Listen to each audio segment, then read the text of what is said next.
Good morning, peeps. Getting back to that old schedule. What I used to do when I wrote that first book. Get up at like the crack of dawn. No, I cracked dawn.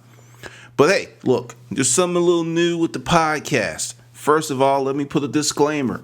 If you are a weak bitch, if you're easily offended and you can't deal with the hard truths of life, you may want to turn away. You may not want to listen to this podcast because for some reason there are people think that I'm supposed to hold their dicks and pat them on the back and tell them it's okay when they're fucking up. It's not that type of podcast. So if you need some coddling or you need someone to hold your hand or to tell you you're a good person, go find another podcast. And with that, it is episode number 5, the American Hustler Podcast. This is a subject that I've wanted to talk about for a long time. We have a group of people that are on what I call some extremely basic thinking. Have you ever heard that expression? It's only common sense. It's just common sense. Well, it's common sense. Let's take that fucked up expression out of your vocabulary. Let's put it on the table and chop it up. Because the deal is, if it was just common sense, why aren't more people successful? I don't hear anyone talking to me, so I'm going to do the talking. We all know that we should save money. A lot of people don't. There was a statistic. I can't find it, but I will go with this. There was an article, and there was a survey, and they asked a certain segment of Americans, and based on sampling and so on and so forth, what came out of that survey was that 50% of Americans could not get their hands on $2,000 cash within 30 days. 50% could not do it. Going back to the common sense deal. We all know we should save. We all should have savings account, right? Why would 50% not be there? Now, I venture if they had moved that up to 5,000, actually, I know that if you have 30,000 cash, not in a mutual fund, not in your IRA, but cash money in a savings account, that would probably put you in the top 10% of net worth of a lot of Americans. And then you go, what? Look it up. Look it up. Net worth, a lot of people don't have net worth. All they have is liabilities, mortgage, car notes, credit cards. They don't have net worth. So this thing about common sense, and let's really reframe that conversation. It's really about everyone knowing what they should do, but the big question is, why don't they do it?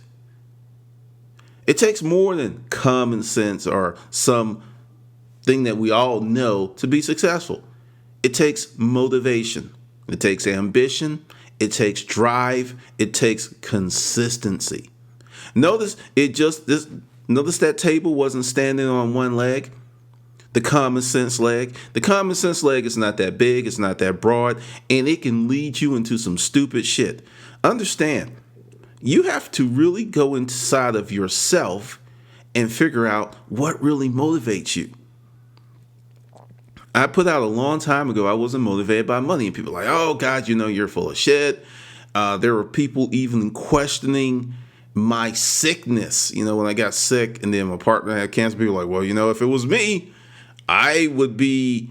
And that's another thing. If you were me, you would do exactly what I did in that same situation because you would have been me. You would have had the same thought process that I did versus doing what you're doing from the window, looking outside with your nose pressed up to the glass.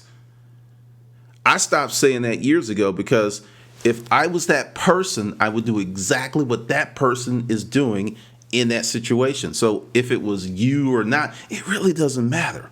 But also, another thing that comes out of this is I forget at times that most people are poor mentally. They're poor mentally, then they're poor financially. And when I say some of the numbers, like I had a job, I was making 38,000. I had a job, I was making 40 grand in one check from selling some office furniture. Those are eye-popping numbers for the average American.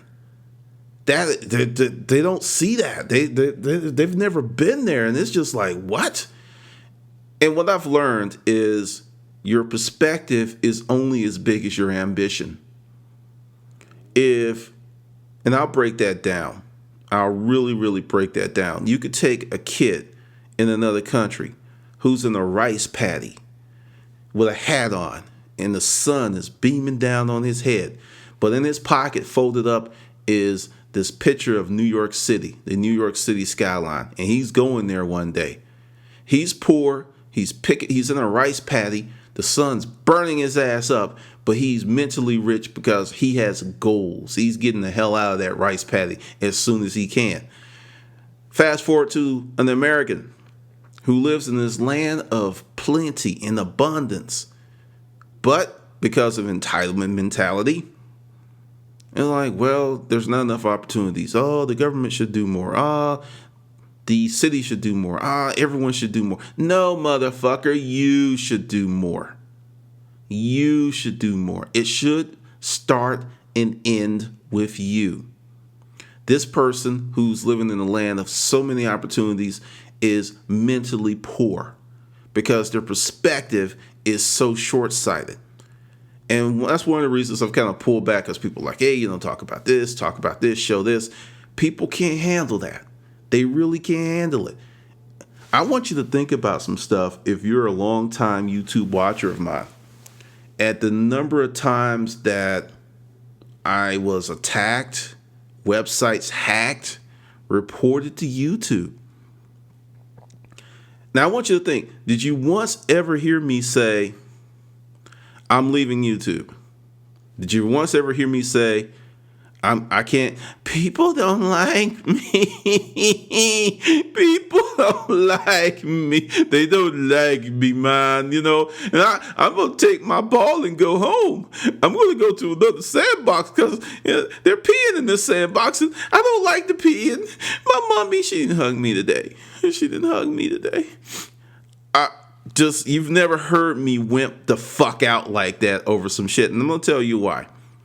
Because if you understand how YouTube works, if you understand that when people find your videos, there's no central portal that they come in to find your videos. Most people land on your watch page. That's going to be your channel main page. That's where most folks will land. And then other folks come in through blogs, YouTube links.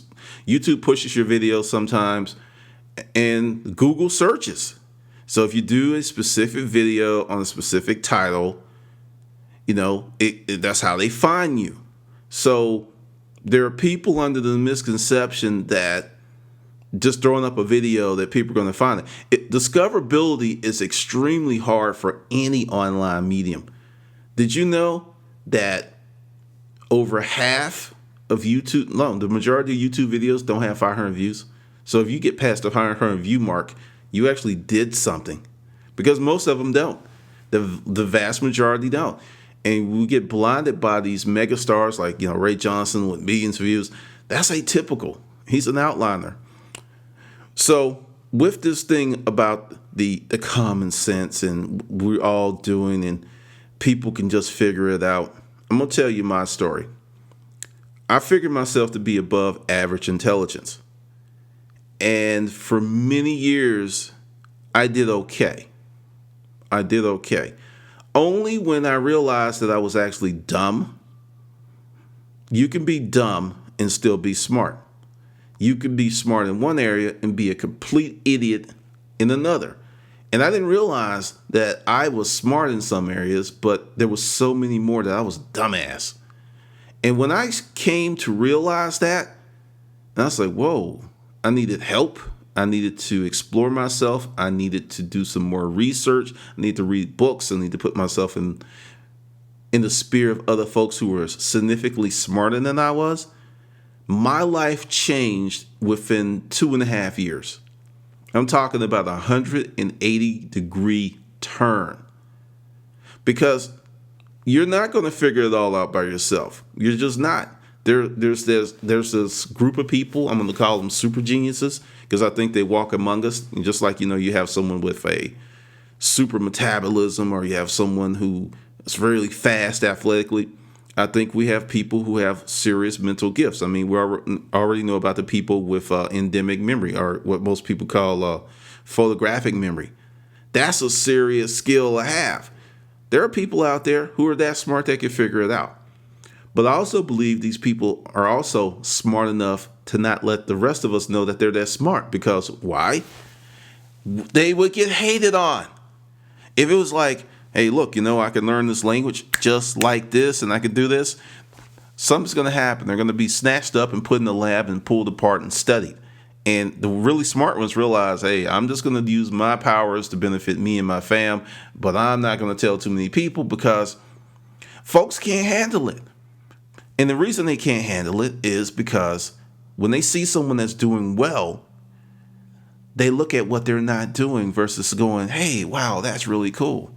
That's really amazing. Show me more. And they start to feel inferior, so they attack what they don't know.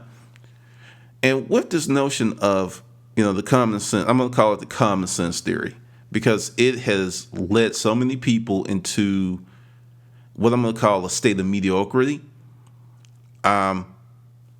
You just can't figure everything out yourself. Now, this isn't a plug for my services. This is more so a plug for you enhancing and making yourself better.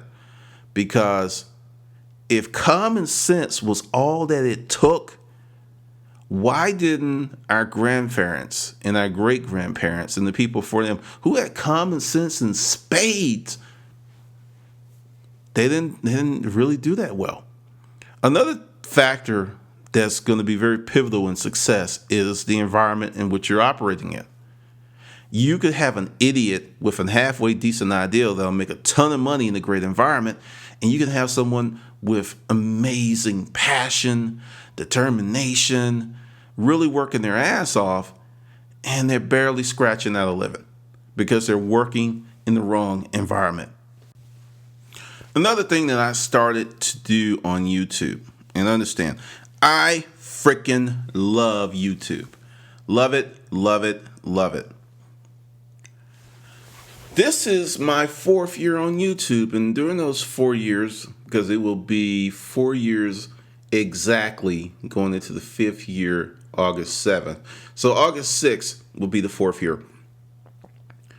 And I've looked back over the time, and there's been so many wonderful things that have happened. It's been off the chains. And there's another part of that.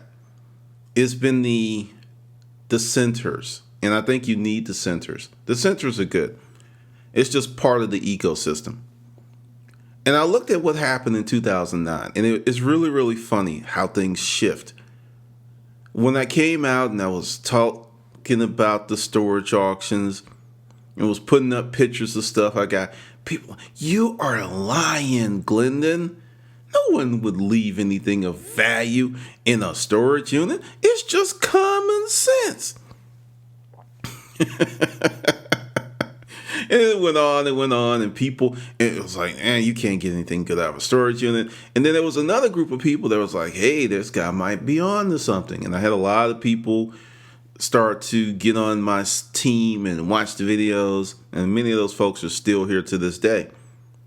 Then the shows came on, and it was like, oh crap, you really can get good stuff out of storage units. And it was just so funny how some people who were just like, oh, you're fake, oh, you're this, then they bought my book. It was really, really funny.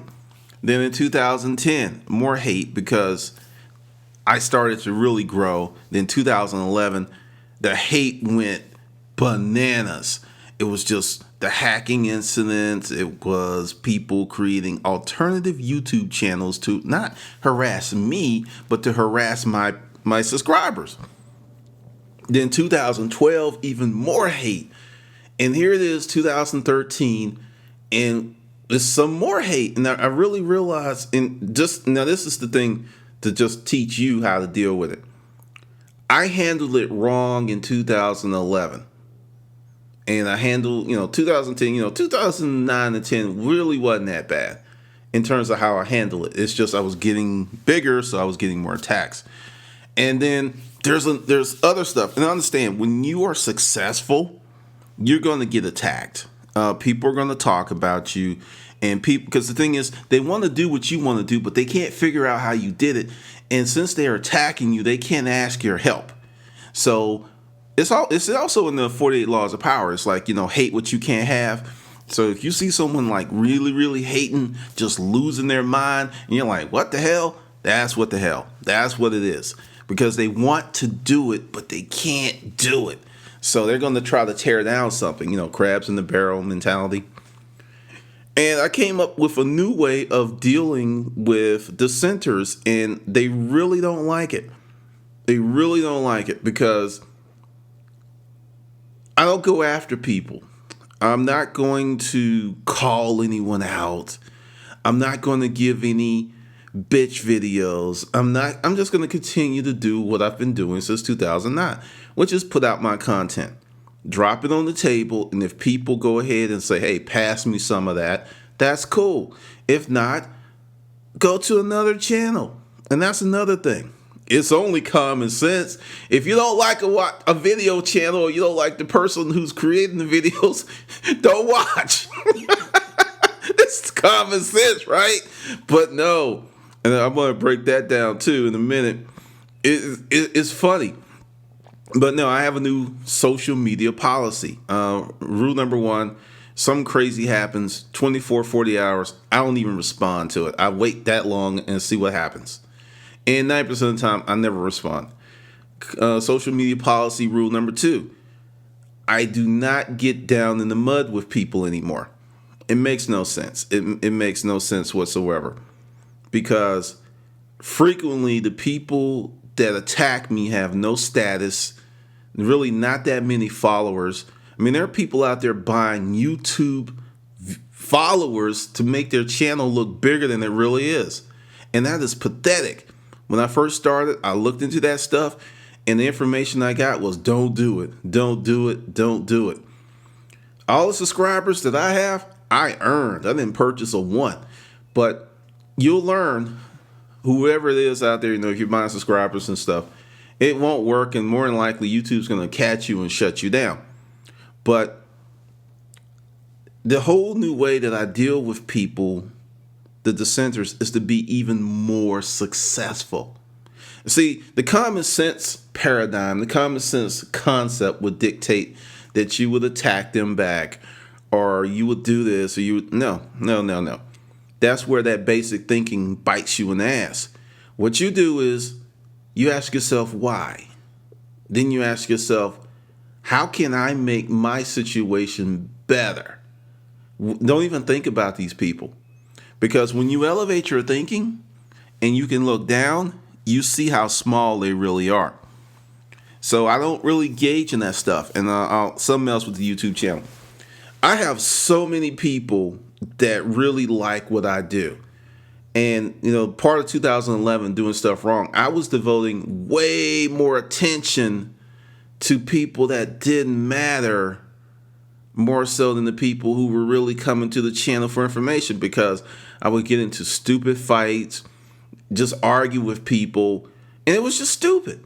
And I learned a lesson, and I stopped.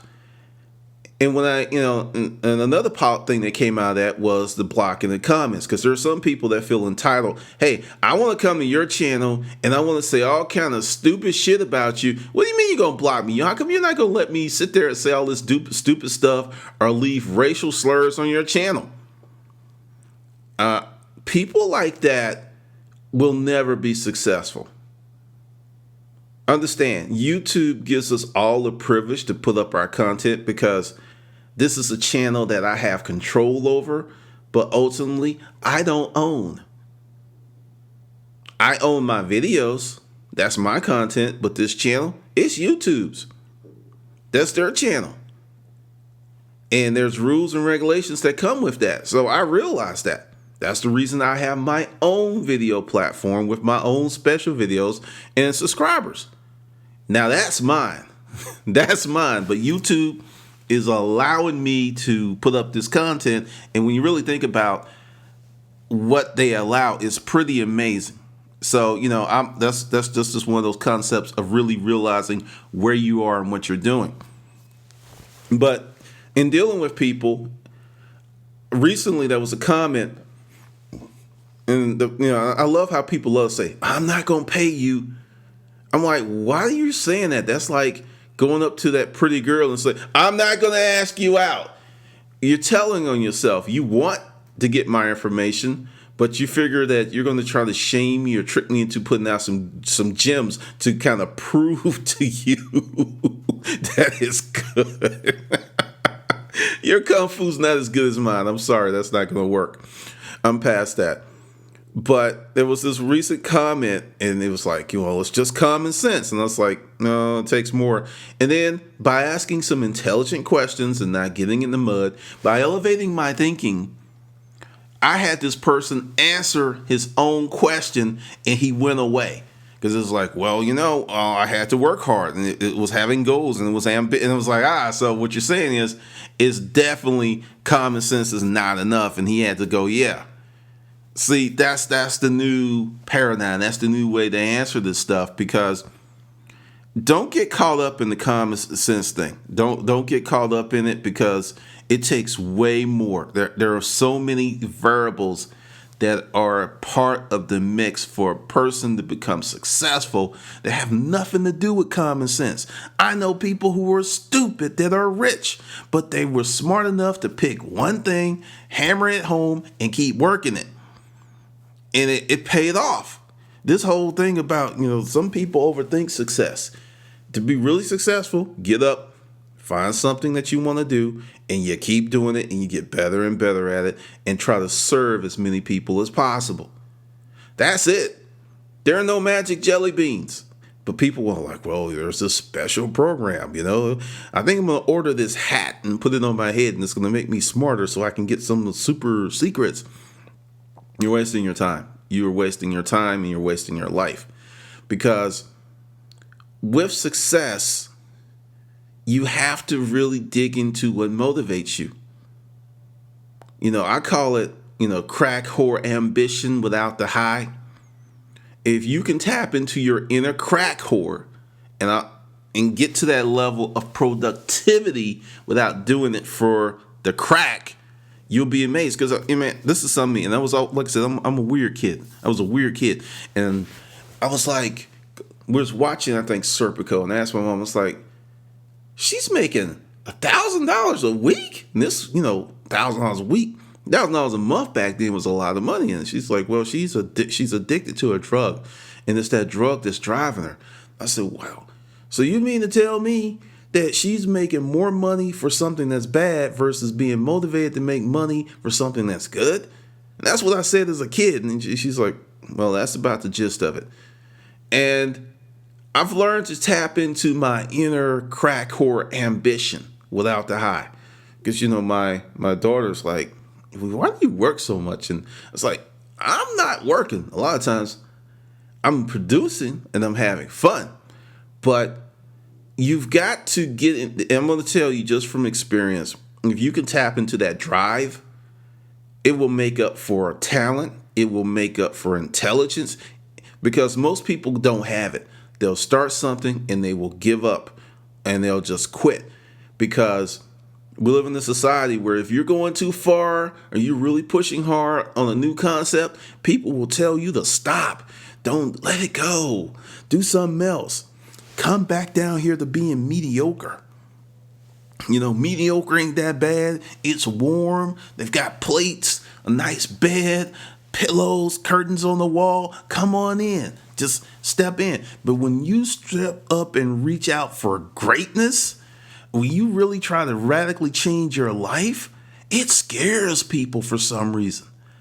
I haven't quite fully vetted out why, but it scares people. And they want you to come back down to being what they are. And it's just not going to make you happy, because I really didn't realize that all this was going to happen with the YouTube channel and the storage auction thing and the blogs. And I had no clue. I was chasing a dream. I wanted to write a book. I wanted to communicate with people. And that happened. You don't understand. When I got that galley, it was a green cover book with like, I think, chalkboard font. And I'm in the basement in my chair spinning around like, wee, I wrote a book, right? It was a moment because it was a goal that was accomplished. It was like serious. Because the thing is, when you do something like that and you understand how goal setting works, it opens new doors. And I was able to write more books and then more books and more books. And it was just like, I am living my dream of being a published author, making a full-time living writing. It was fucking awesome. And how did I get there? It wasn't common sense. I'll outline the program for you. I had X amount of dollars in the bank. I said, okay, I'm not going to work a part-time job because I've never written a book before. And I knew that it was a challenge. And understand, that was an understatement. You sitting there, it's like you want to write. Your mind is going everything. The squirrel is knocking on the window and say, hey, it's sunny out here. You should come out here and check out the sun. I mean, there's so many distractions. The biggest thing that I had to teach myself was the discipline to keep my ass in the chair. And it was a long and arduous process. I had no clue to what I was in there. I got into a fight with my partner because it was like, look, you need to maybe start the business back up without me. I don't know about this. I don't know. I mean, good friends were like, you sure that's the way to go? So there was the whole thing of wanting to write. And the thing is, and this is something else, and a lot of people hate Steve Harvey, but I got this a piece of advice from Steve Harvey years ago. And I look at what has happened in his life, because hate him or like him, he's a very successful dude. He said, I don't do comedy part-time. I do comedy full-time. You can't get the full-time benefits of comedy doing it part-time. And I'm kind of paraphrasing there. And that really resonated with me. So when I set out to be a writer, I didn't do part-time. I was like full-time. And I gave myself a year. I had a written goal. It's like, okay, you got a year to do this. You got a year to get this book written. And you're going to have to start making enough money to support yourself, or you're going to have to do something else. That was the goal. Well, I went from nothing to $62,000 in 14 months. No MFA, no writing school, because, I'll talk about that in the hustler mindset, because what people don't understand is writing is just communication. I heard a guy the other day, it's like, he's like, you can write. It's communication. You can write. If you can tell a story, you can write. And that was the whole thing. That's why I'm here with you today. That dream. And another thing is, there's a lot of people that don't have the courage to dream. So they're going to piss on other people's dreams. They're going to mitigate and marginalize other people's dreams because they don't have the fucking courage to chase their own. Just don't do it. They just don't have it. It's not in them. And then another thing with goal setting and dreams is like when you get something accomplished, it's time to hit the reset button.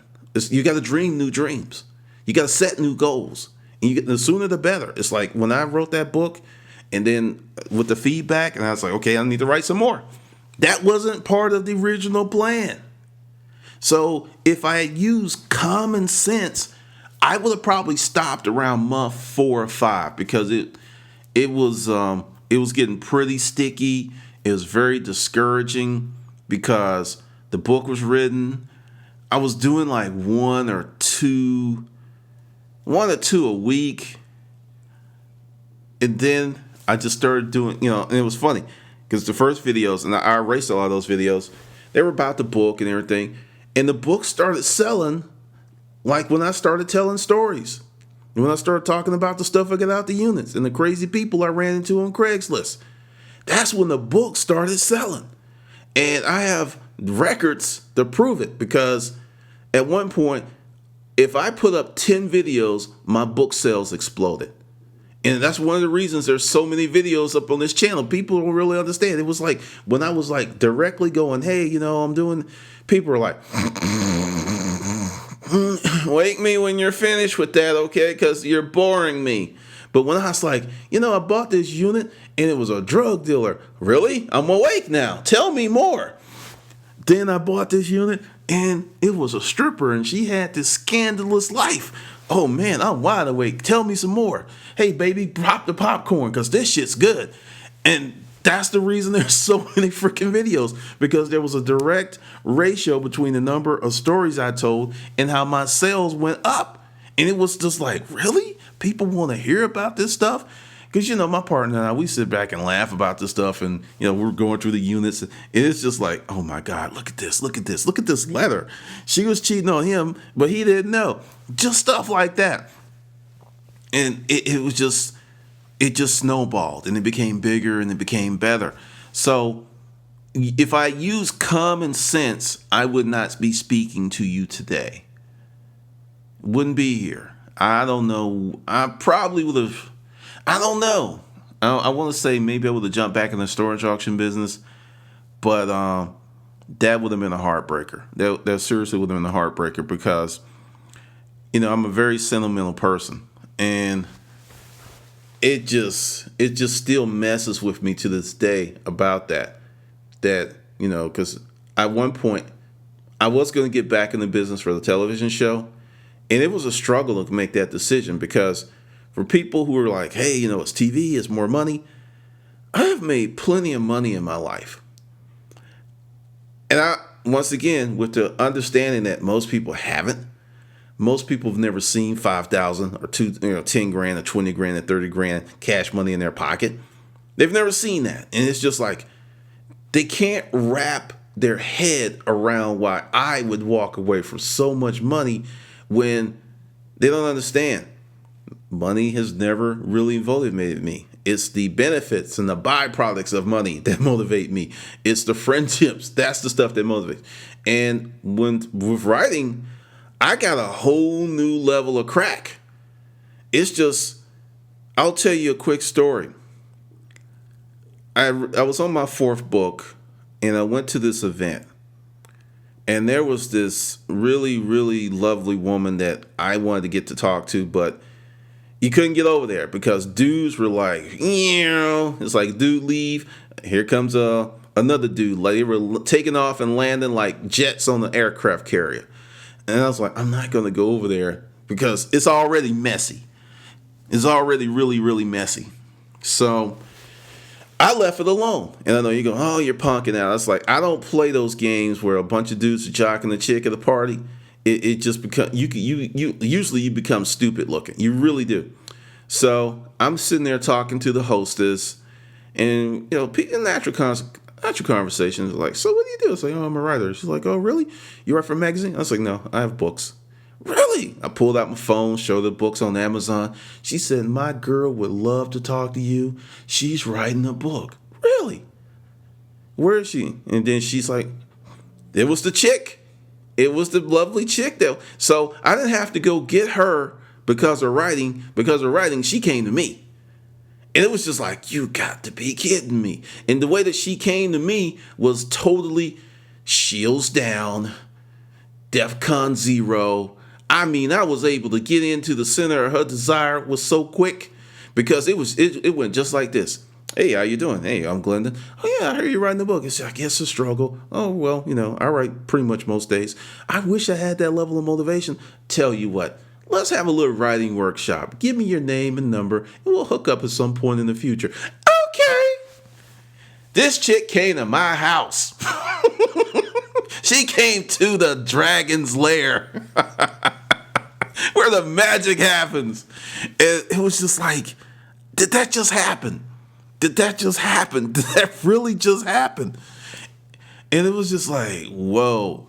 Writing has given me so many things that you can't put a price tag on. Because once you write a book, once you write a book, you're treated as special by everyone that you know, that knows you. You're treated as special.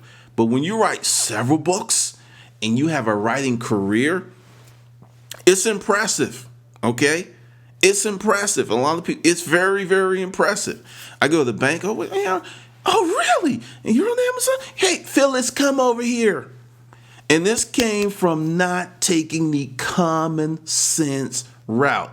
If you're going to be all about common sense, you're just going to get common fucking results. And you don't want common fucking results. You want uncommon results. You want highly atypical, over the top, money so fat that your pockets can't hold it all results. You don't want fucking common sense results. So don't go with the common sense paradigm. Let that shit go. Go with, I'm going to elevate my thinking. I'm going to elevate my motivation. I'm going to elevate my ambition. I'm just going to fucking elevate my life. Because people who are preaching the common sense paradigm are very common. They have nice, safe, cozy lives. Understand, when you go for a dream, you can fall. You can get twisted. You can break a leg. You can break your face. There are many bad things that can happen. But there's many good things that can happen, because writing that first book has irrevocably changed my life. And for me, being in the warehouse, telling people what to do, and understand, I will not lie to you, I miss it at times. I miss, going through a unit. I miss finding unusual and neat shit. I do. But I also believe you can't have everything at the same time. Currently, I have a great deal of freedom, a tremendous amount. It's obscene at times what I can do, because I'll tell you, and the people in the Hustler Mindset Project know this. Every few weeks, I go out and run errands, and I ride the bus. And I don't have to ride the bus, but I ride the bus for a reason, to remind myself how fucking fortunate I am. There are people out there with their friends, their family, moms with their kids, that are riding the bus to live, because they have to ride that bitch. Something that takes me 20 minutes to do by car, by bus, it could be 3 hours.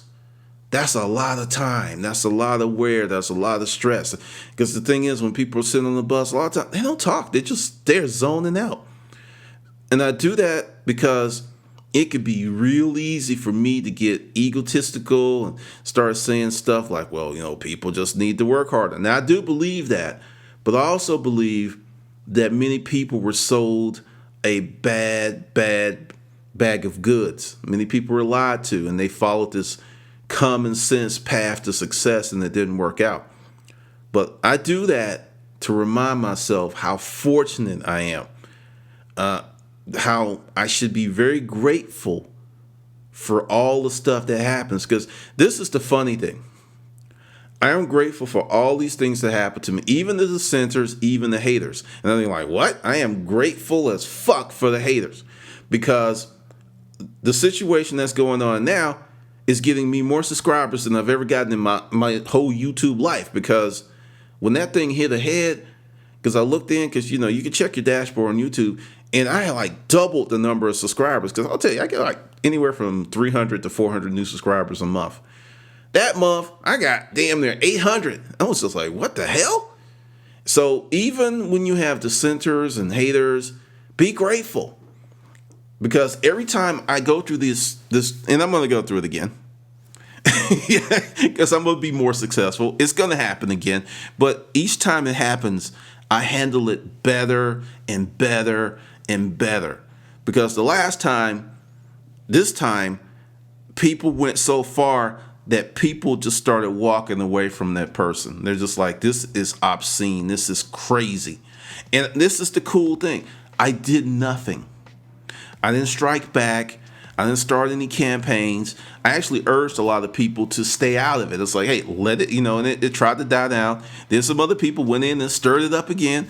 And it's like, it is what it is. It is what it is. But the thing is, I'm grateful for it, because each reiteration, it just makes my business better. It makes me more successful, and it tightens up my game. So, to all my haters who are listening, and I know you are, because you can't stay away from the G spot. You just can't stay away.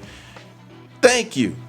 I'm grateful for you too, because you're just making me better by spending your time and energy hating on me that would be better served on your business. I mean, hey, do your thing. And there's a few pennies in my pocket for watching this podcast on YouTube. So once again, thanks. I appreciate it, because you're really helping me get to a higher place. And I'm very grateful for that. I really am.